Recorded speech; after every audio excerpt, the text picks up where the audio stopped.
Can you guys see me? I gotta always make sure because I'm never doing this right. So, am I actually live? You guys light up the chat box right now. Let me know you are here with me. You are signed on YouTube here. What is up, guys? Happy Sunday. So if you guys have not seen this Jussie Smollett stuff, the guy from Empire, if you don't know who he is, he's one of the sons from Empire, and he was assaulted a couple weeks back and came up with this whole scheme and story. Thank you, Shannon, for letting me know you see me. Thank you, guys. What up? Nimi, what up? And so he came up with this whole scheme, and now they're saying it's a hoax, that he wasn't really beat up, and he was trying to say it was a hate crime because he was black and because he was gay and all this stuff. And they had their MAGA hats in full glory. Yes. And he got busted, and it's a big thing now. People are really bashing on him. And I was at the barbershop today getting this fresh fade from my man Flacco, Saint Flacco on Instagram. Go follow him. He's the best barber in San Diego, bar none. Can't let anybody touch my hair because he'd be having me sharp. But we got in this huge, heated debate at the barbershop. And it was cracking me up. For you guys who have been to a black barbershop, it is kind of like the movie in that something's always liable. Like there's going to be an argument or a discord, a discussion about the issues that matter to the people. And hot off everybody's lips is Jussie Smollett. And I was thinking about this from my perspective of how I mentor you guys. And I was thinking about the lesson in it for you guys. So today, we're going to talk about Jussie Smollett, what it means in a larger sense for America and all these kind of things, but also what it means for you guys as pre-meds and what you guys can do to get yourself into medical school and what you can learn from that situation. So does all that make sense? Was that a long enough little spiel to introduce some people who don't know who Jussie Smollett is, and to get you guys ready to hear what I'm going to say? If you guys are with me, you understand what I'm saying, comment right now so I can see all the stuff is working, and like this video right now. Julian, what up? Rob, what's going on? Thank you. Ain't nobody dope as me, I'm just so fresh and so clean. Yeah. Who was shocked to see Big Boy at the Super Bowl? That was kind of crazy, right? Like, wow, who's in that Cadillac? Who is? It's Big Boy. All right. All right. So, Jussie Smollett.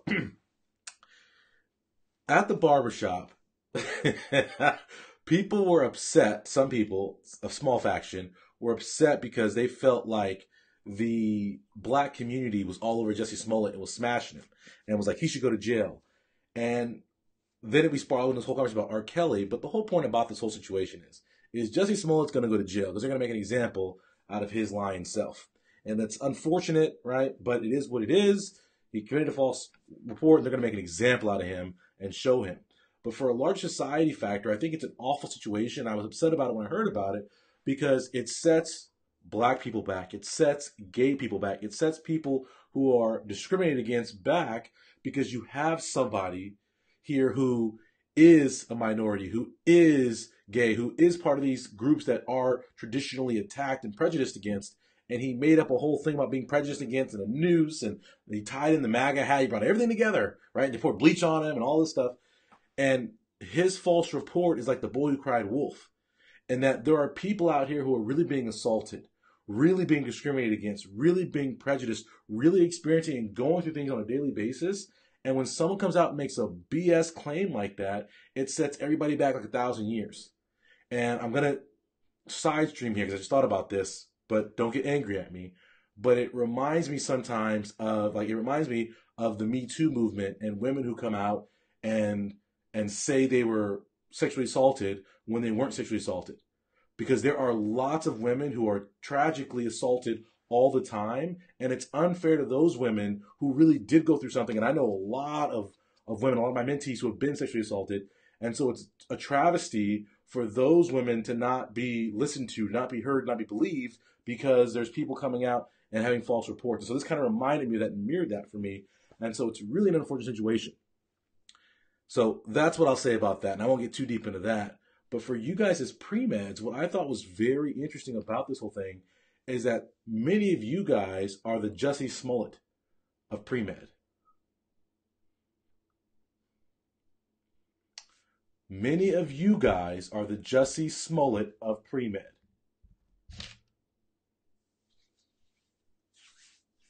What might I mean by that?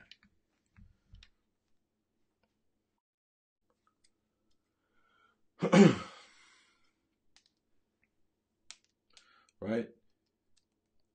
Ibrahim just said, there's a lot of women out there who do this just because have another agenda, right? And we just saw Chris Brown got accused, and then the whole thing fell apart. But it can happen. So for you guys as pre-meds, the way I feel like some of you guys are Jussie Smollet of pre-med is that many of you guys are going through the motions. You guys have the facade of a pre-med. Like he had a facade of an assault, but you aren't really doing the work. You aren't really committed to being your best self. You're not really committed to getting to medical school. You're just like, you're feigning it. You're faking it. You're not really putting in that work. You're not really doing things required to get into medical school. And it became really apparent. It's actually funny. So just like I clash with a lot of people, I rub people the long way because I'm intense. A lot of my students now are embodying this no excuses dominating their understanding that we can be better. And so they have high standards. And so there's a disconnect sometimes either on my live streams or in different chat threads or whatever between my students and students who aren't my students, who don't understand what this no excuses dominating, what this cult of greatness is all about, because our standards are so high for what that real is. Our standards are so high for how hard we're going to work. Our standards are so high for how we're going to be committed, how we're going to believe in ourselves, how we're going to attack our pre-med. And so we have this whole philosophy, this whole thought that why would I want to listen to an anonymous person? Why would I want to just know this superficial skim layer about getting into medical school? Why would I just take it at someone's face value that all I need to volunteer to get into medical school? What does that mean? How do I volunteer? How do I succeed in volunteering? How do I show medical schools that I volunteered and it mattered? How do you do all those other things, those nuances? And my students focus there. And so what's interesting is this dichotomy of we think that a lot of you guys are Jussie Smollets, where you're like, you're talking all this big game, but you can't take 5 seconds to really dive in and look up the information you want. You haven't called any medical schools ever to verify things. You haven't talked to experts. You simply rely on what people feed you in an easy and convenient to digest format like a forum, like StudentDoctor.net, right? As you guys know, I got banned from StudentDoctor.net after one comment, right? But I want you guys to understand it's easy, right? It's our natural nature, right? It's like how some of you guys in class, you pretend to know what's up. How many of you guys, we'll do a show of hands. How many of you guys have left a lecture confused ever? Right? How many of you guys wanted to ask a question? Oh man, I got a great question. I'm really confused right now. I'd love to know the answer to this. And you don't answer. You don't ask it. Abdi, hello. I'm glad you love the content.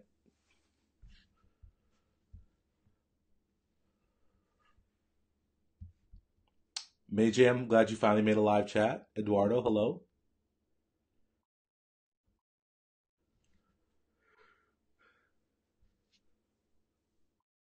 Right? Julian just said hella confused, right?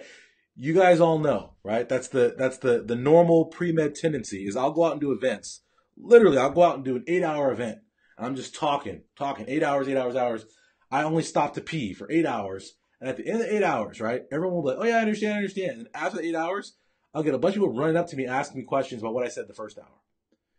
And what I'll say to you guys is that behavior is a microcosm, a micro display of how you guys tend to go through high school, through college, through pre-med, through your jobs, through all these kind of things where you know darn well you're not in a position to succeed. You're not informed enough. You don't have the tools to be successful, yet you allow yourself to be superficial. You allow yourself to be mildly confused, as opposed to taking the extra step and putting yourself out there on a limb and throwing your hand up and saying, listen, I don't know. Please explain to me, Mr. Professor, what chemistry is, because I don't even know what class I'm in right now. You would rather not know than risk, right? You would risk that pain of people being like, oh, that guy doesn't know. When in reality, that's just you being fake. And your fakeness and your unwillingness to be real about what you know and what you don't know is going to keep you out of medical school. And for Jussie Smollett, here's a guy who clearly was not a career criminal because this guy did everything wrong in the book. The more I read about it, I was like, this guy's an idiot. Like, how stupid can you be? Like, rule number one, if anyone's ever watched the first 48 hours, right? Everyone knows the first 48 hours, if you have multiple people in your crew, somebody's going to flip. So if I was going to fake an assault, like, I wouldn't hire guys. I would just have gone and grabbed a rope and put it around my neck. Like that would have been starters. Then I wouldn't have wrote the guy a check. Who writes a check in the committing of a crime? Oh yeah, don't cash this check until the day after. Here's a check, so we have a paper record of me paying you off to say that you beat me up, right? How about like cell phone, like all these kind of things? But my whole point is for you guys as premeds, it's easy. And let's take a step further. Once he lied the first time, you can't back off the lie. Right? You've now lied, said you were assaulted. It was a hate crime that took place. You can't now back off that lie. And so he just has continued to, we're going to fight this. I'm like, dog, you're about to go to jail. Sit down and be quiet before they put you in jail. Just say, hey, listen, I was stressed. I wanted more money. I had some hardship, and suck it up. Right? For you guys, some of you guys have been lying to yourselves for so long about your actions that you have an inability to go back and be honest about your failure. Hear me out. How many of you guys, right, you study the same way every term knowing you have not gotten the grades you want, yet you've been doing the wrong habit for so long, it would hurt you inside to admit that you were lying to yourself before, that you cost yourself a grade, that you cost yourself an opportunity to improve your pre-med profile by doing a certain experience, but at the time, you didn't know it was the experience you're supposed to be doing. So instead of going and getting into that experience that you should be doing, you stick with that waste of time thing you're doing because you can't admit that you've wasted time. You can't admit that you didn't know what was up. How many of you guys are in that boat? Let's be serious. Let's be honest right now. Right? Ashley says there's an inherent fear in appearing stupid or unprepared. I do sympathize, right? The lies become a reality. I love that, Kate. That's so true, right? But the inaction to ask or grapple or do something about that unknown is where the issue is, right? And that's what it is. That's where we're struggling. And Nicholas, I appreciate you saying this lecture's helping you out, right? We've been there. But it's like the relationships. And I always do relationships because everybody's been in a relationship. Everyone's been in what they thought was a great relationship was awful. You realize, like, man, I was with a serial killer for how many years, whatever. But how many of you guys will stay in a relationship because you've been in that bad relationship so long that you don't want to give up the time you've committed to that relationship? Right? How many of you guys are with somebody right now? They're watching this video with you. I know you can't nod. Just put a like real quick. Hit the like button. You don't have to let them know that you're just, subtle like. Like, it was an accident. My finger slipped. But how many of you guys are in a relationship or have been in a relationship that you know is going nowhere? That you know the person is terrible, they don't treat you right, but you've already spent 6 months with them. So then you spend another 6 months. Now you're at a year. And you're like, ooh, I've already spent a year here. I can't just break up. I lost that year. There was this hot guy who liked me, and I didn't talk to him because I was with this bozo. So now I can't go with this bozo because I lost the bozo and the hot guy. Right? That's how we think about things. Just because you made a mistake, the biggest mistake, as someone said, is to continue that mistake. Like Albert Einstein said, right? The biggest stupidity you can do is to try, I forget the exact quote, but essentially, insanity, there we go. Insanity is trying the same thing and expecting a different result. And for many of you guys, that's the sin. That's the crime. That's when you go to a felony prison, is when you don't suck it up and say, you know what? I flubbed that up. I was trying to get some attention and I messed it up and I wasn't doing the right thing. But hey guys, I want to know what's going on now. And you just go back to what's up. That's where we got to be. And for me, I think everyone thinks I'm really cocky and really arrogant. Hell yeah, I'm very confident in my abilities. But I'm never too arrogant to listen and allow someone to teach me and improve me. I'm never too arrogant to admit when I'm wrong. And so one of the things, because I don't want to be wrong, because I want to be right, is that I make sure that I'm well researched. I also make sure I don't speak on things I'm not familiar with, because that puts you in a position to be wrong, to be incorrect, to be Jussie Smollet. I don't want to be that. And so I encourage you guys to get your game up, to get the way you guys are viewing yourself and the way you are acting, be real about it. Don't be an actor. Don't be a faker. Don't be a false accuser. Be real about it. Does that make sense? And Micah said I was in that boat, but I couldn't afford to keep lying to myself. I just had to learn and move forward. And I agree, actually, it is also a comfort factor, right? How many of you guys are so used to telling yourself that lie, like, oh, I'm doing great pre-med stuff. I'm getting these B's. I'm going to get in with all these B's. Yeah, you've been like, you're so comfortable in getting those B's. You know it's going to take extra work that's going to be uncomfortable for you to get to A level. So you stay with B's. You know, right, that getting to an elite, as we classify, elite medical school is going to take extra work. So you say, you know what, I'm okay with getting into XYZ school. And this happens a lot with Caribbean schools. People will literally, I don't even know why, the videos I did on Caribbean schools, views are off the charts and comments are off the charts. And you guys just see the stuff that Google like spam, like YouTube like filters out the nasty, snarky comments I get about that video because people want to lie to themselves and say, you know what? Going to the Caribbean is going to be totally the same as going to American school. And it's not. And like I said, I've had students go to Caribbean school. I have current students in Caribbean schools. There's nothing inherently wrong with Caribbean schools, but it's a much more difficult path. So you have to choose where you want your difficulty. Do you want to take some extra time and go through the difficult treachery of going through a post-bac or whatever it might be to get yourself into American medical school? Or do you want to go over to the Caribbean, work your butt off there, and face extra obstacles to get back here to America? Either way, there's extra work. But to think that you're going to avoid the work and you're going to lie to yourself and say, oh, I can go to the Caribbean and I can be average and it's going to be okay and I can come back to America and I can be a heart surgeon, that's a lie. Because you have to be that much more exceptional. Does everybody understand what I'm talking about right now?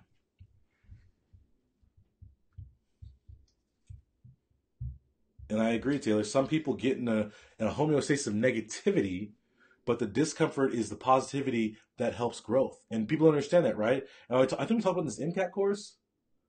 I think we talked about this recently on one of the webinars. Maybe it was 5 pillars. And we were talking about discomfort versus comfort and the fact that when people start getting with my systems, they're hugely uncomfortable. Right? My MCAT people can come here and testify right now is that my MCAT course is entirely different than any other product out there in that it has no actual content. I don't teach you science. I don't teach you physics. I don't teach you any of that stuff. I teach you question-based learning and how to improve your critical thinking, how to attack tests, like all these kind of things. And for people starting out in my program, they are wholly uncomfortable, completely uncomfortable, completely discombobulated. It feels like you're writing with your left hand, right? It feels like you're writing with your left hand. And the people who can stick with it for a second and get past that initial discomfort, they find the goodness on the other side of the discomfort. They find that success on the other side of that discomfort. And for you guys, you need to be thinking the same way, right? You need to be thinking the same way. And Laya asks, how do we correct the problem of lying to yourself or being in a comfort zone? I think truly and honestly, like if we're going to do this really briefly. So I have a lot of videos. You guys can check out. I talk about this kind of stuff. But what you guys have to understand is that because we live in a society where it's fashion forward and fashionable and this is in vogue and you know, do as others do and follow the crowd and how everyone else in your classroom is doing it, you should be doing it too.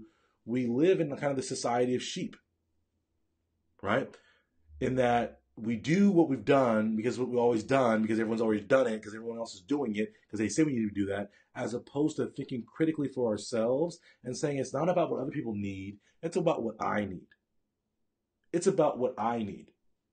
And for me, what's really interesting, so my confidence comes from the fact that I know through my hard work, I can achieve anything. And I'm willing to outwork people. But early on in my career, I was insecure in that I didn't get to that point yet where I recognized that my success is directly proportional to my hard work. And so what happened is that I would do, right? That's how I can say all this stuff, because I know I was that student, right? Who wouldn't raise their hand, who wouldn't ask for help when they needed, who would pretend like they knew what was up. It's like, Kat, you're a black first generation college student. You don't know what's going on. And I knew I didn't know what was going on, but I was pretending like I was in the know. Like, oh yeah, you know, you go use your credit card to buy that. Oh yeah, I got credit cards. My dad gave me a credit card too. And it's like, my dad don't give me no credit card. Like, but you want to fit in, right? You feel that pressure to be there. And I was there. And I think the kind of like the first step to moving past that discomfort and being okay with discomfort is recognizing that we're all individuals, and we all have strengths, we all have weaknesses, we all have moments where we want to cry, right? How many of you guys have had that alone cry, right? Where something crazy happened in your day and you didn't cry in that moment because you couldn't show that face, but you got in the car, right? And maybe you threw on like, you know, like some super slow, for me, when I'm ready to cry, I'll throw on some Sade. This is no ordinary love. No ordinary love, right?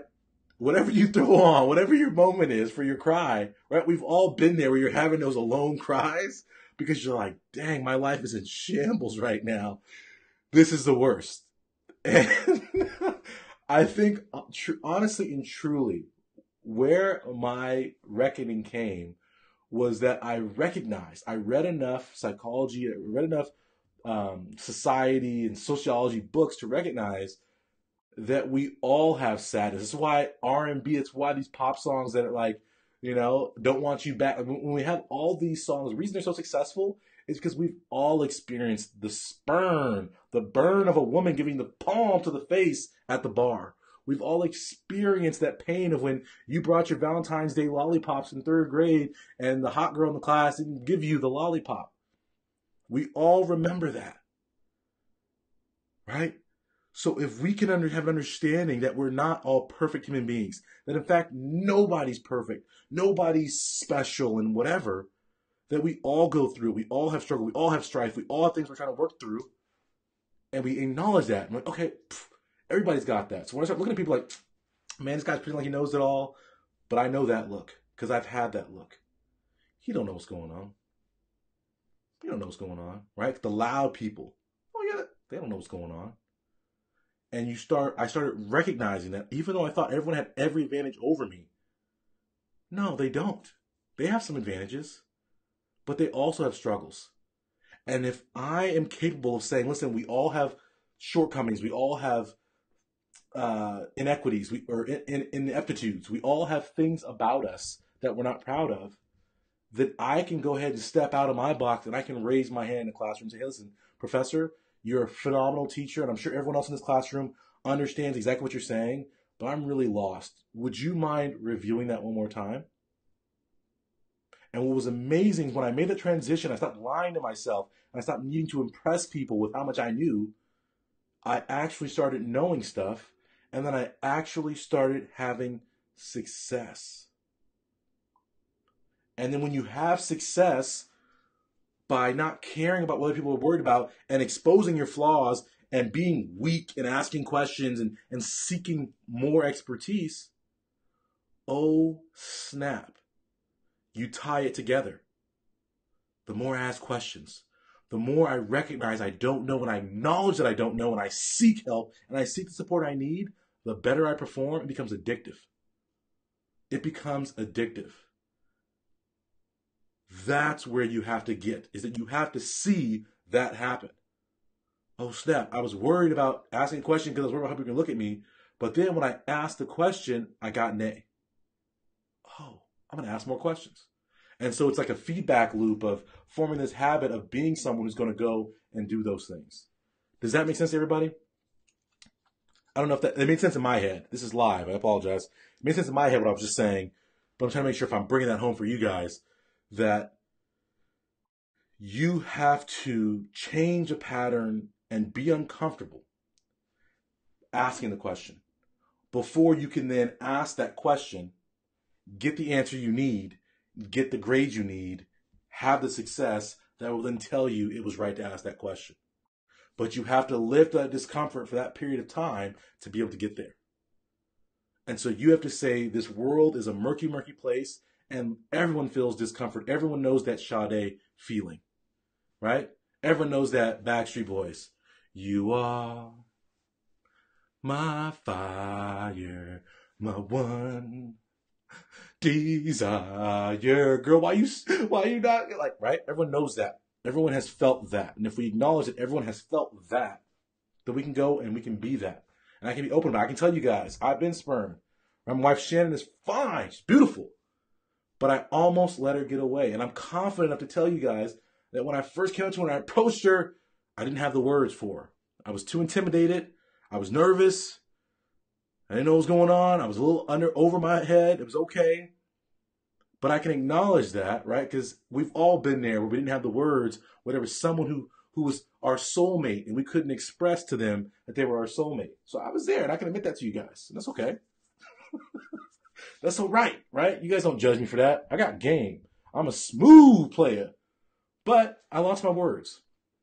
And through losing those words and being uncomfortable enough to chase her and have no words, I got her. And she's awesome. But some of you guys are out here so concerned about getting your words up that you don't go shoot your shot. You don't go and try to get in the game. And, you don't even go after it because you're so concerned about what might happen. Hey, go out there with no words because maybe she might like it. She thought I was like a strong, silent type. Right? That's what she thought. Right? Anyway, yeah, I've been listening to I've been listening to nothing but throwbacks lately. We actually went to I won't get into this story, but the whole point is I'll get off of here and I'll be done for today. And I know we've spiraled away from Jussie Smollet, but I think it's important for you guys to understand. We can laugh at Jussie from afar, but we have to ask ourselves, are we Jussie of Premed? Are we Jussie right now, even though we don't want to admit it? Okay? Are we that Jussie? Are we lying to ourselves? Are we lying to others? Are we putting people in a position, in a predicament? He may go to jail. How many of you guys are putting yourselves in a situation where you may not get to medical school over pride, over a lie, over for whatever purpose? Are you keeping yourself out of medical school because you can't tell the truth? Because you can't be honest with yourself and with the people around you that you need help, that you need guidance. And I see it all the time, and I'm going to get out of here, but it's so interesting. Everyone knows everything until they don't know everything. And I forget whoever said the quote, but it was a story I was reading as a fable. I don't know what it was. But it really, the visual of it struck hold to me, is that no one knows who's naked under the water until the tide rolls out. I don't know what the fable was. I don't know what the quote was. But nobody knows who's naked until the tide rolls out. And for some of you guys, you've been skinny dipping for a long time and got no clothes on. And you think you're all good because the water level's high. But sooner or later, the tide is going to roll out and your ass cheeks are going to be out. And you're going to be embarrassed. And you're going to be in a position where you're getting arrested for lewd and lascivious behavior because your butt cheeks is out at the kiddie pool. So I encourage you guys, go get some board shorts. Right? Go get the advice you need.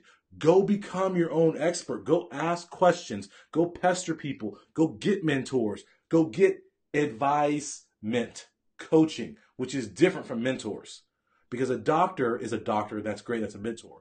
But doctors don't know the medical school admissions process because they got into medical school however long ago. And they got themselves in, which doesn't mean they can get you in. So understand the difference and go get yourself informed. Get away from the lie. Don't be Jussie. And get yourself to medical school. Thank you guys very much for hanging out with me. I appreciate it. Thank you guys for not laughing at me in my awkward ways with my wife Shannon. I appreciate it. Exactly. The tide is medical school. You can be butt naked. So don't do that to yourself. Get it done. Be truthful. Get it done. And if you guys want advice and support, I have lots of links in the descriptions of my videos. You can go to my website. It's premedproductivity.com and check out the advice and the opportunities that I'm bringing to you. It's up to you. Make a decision. Naked and afraid, or clothed and confident. That's my new phrase. From now on, forget. I've changed. I'm no longer the Premed productivity. It's going to be naked and afraid, or clothed and confident. There we go.